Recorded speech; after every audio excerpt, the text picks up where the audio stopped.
roule. La chemise, c'est mieux, non? T'enlèves ton pull. Je prends le mon pull. C'est bon, tu filmes? Silence, on tourne.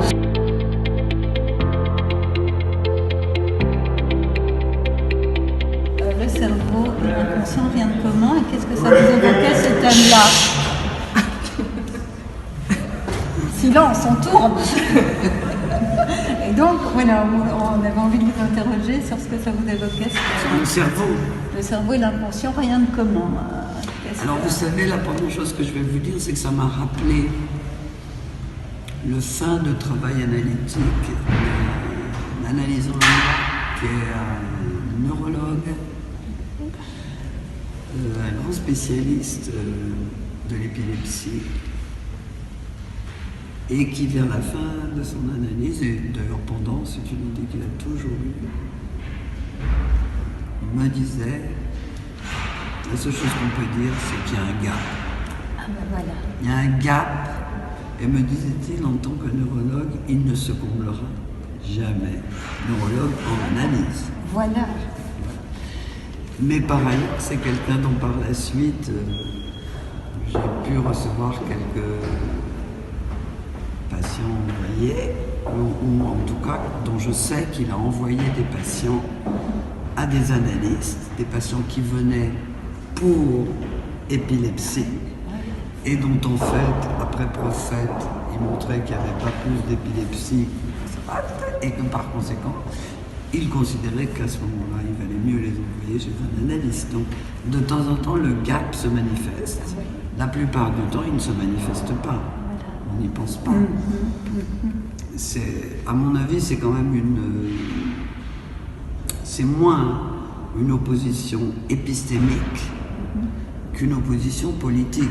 Voilà. C'est-à-dire que c'est en fait quand les sciences cognitivistes, neurologiques veulent prendre le pouvoir dans le système de santé, voire dans le discours du maître, qu'ils se mettent à tirer à boulet rouge sur l'inconscient. Et quand on a affaire à des gens qui ne sont pas dans cette position de prise de pouvoir, parce qu'on considère que celui qu'ils ont leur suffit, eh bien, on n'a pas ce genre d'opposition. C'est la même chose avec le statut de la mémoire dans le cognitivisme. Écoutez, heureusement que oui, il y a des apprentissages behavioristes. Si je devais, à chaque fois que j'écris, réinventer la graphie, ça serait horrible. Il me faut des automatismes, j'en ai plein, comme vous d'ailleurs, j'imagine. Bon, donc comme c'est juste pas le même champ, c'est juste pas le même champ, mais c'est toujours compliqué d'envisager que sur le même sujet, les champs puissent être différents. C'est aussi le cas parfois quand on voit apparaître certains symptômes chez des patients âgés, où on doit quand même se poser la question de savoir s'il n'y a pas une atteinte du cerveau, que ce soit des modalités un peu étonnantes de Parkinson, ou en tout cas pas classiquement répertoriées, qui influent quand même sur, non pas l'inconscient, mais sur le comportement et les choix d'un patient. Donc voilà, je suis toujours extrêmement prudente avec ça. Oui, bien sûr. Parce que j'ai parlé du côté neurologue, mais du côté psychanalyste, il faut quand même bien dire que la tentative de tout réduire le réel à l'interprétation est quand même assez courante et m'a toujours révolté. Il y a dans le film de Nanni Moretti, c'est un peu décalé par rapport au thème. Enfin, le film de Nanni Moretti, quand il a un cancer et que personne n'arrive à le diagnostiquer, et qu'il va voir un psy et qui lui dit « il n'y a que vous qui pouvez vous guérir », et Nanni Moretti dans sa petite voiture qui dit « bah alors là, s'il n'y a que moi, je suis foutu, je suis foutu ». Donc c'est pas confortable sans doute du point de vue du discours du maître, le gap. Ça ne plaît pas, le gap. Il faut que tout communique, il faut que ça marche, il faut une cause unique. Ben non. Ben non. Il peut y avoir les deux.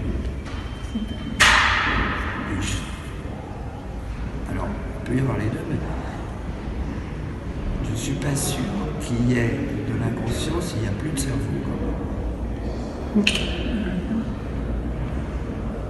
Il y a du coma. Mais Ouais. de l'inconscient, peut-être dans le coma. On a des témoignages comme ça de gens qui étaient dans le coma et qui se souviennent de quelqu'un qui évoquait un sentiment très désagréable alors qu'il était dans le coma, ou pour en parler, il associait ça à un paysage des tropiques mais désagréable. Donc ça venait se loger dans des souvenirs sans doute un peu traumatiques. Et c'était hors conscience, si je peux dire.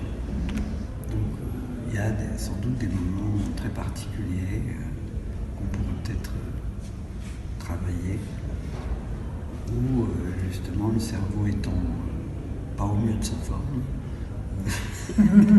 l'inconscient continue quand même de faire sa loi. D'accord. Voilà. Super, merci beaucoup.